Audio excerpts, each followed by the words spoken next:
Thanks for coming. Glad to be here.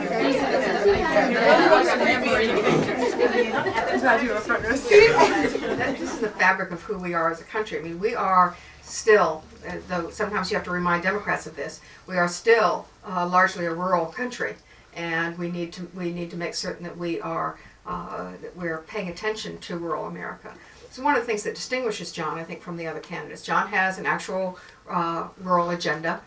He is the only candidate on either side, I think, who comes from a rural background, so he doesn't need to be told what the issues are. He's seen them happen in the communities in which he's grown up. John would limit farm subsidies to $250,000. This will take care of most family farmers. We would no longer be subsidizing agribusiness. The problem with subsidizing agribusiness is, of course, they're looking at the profit line. They're making decisions then based on where the subsidies are as opposed to where the needs are. And honestly, there's a real difference, those of you who are not farmers, there's a real difference between the way agribusiness treats the land and a family farmer treats the land. A family farmer treats the land as this is a precious legacy that they get to have for a short period of time.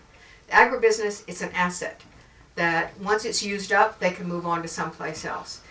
They don't feel the loyalty not only to that individual land, but they sure don't feel it to the contiguous lands in the way that family farmers do to their neighbors, understanding the interrelationship, of course, in terms of the longevity of the use of their land by the treatment of the neighbors. So those kinds of issues, in addition, make it important that when government's deciding where they're going, what activities they're going to support, it's the family farmers. They're not only their activities, their business, but their allegiance to the land is something that we want to make certain that we are encouraging.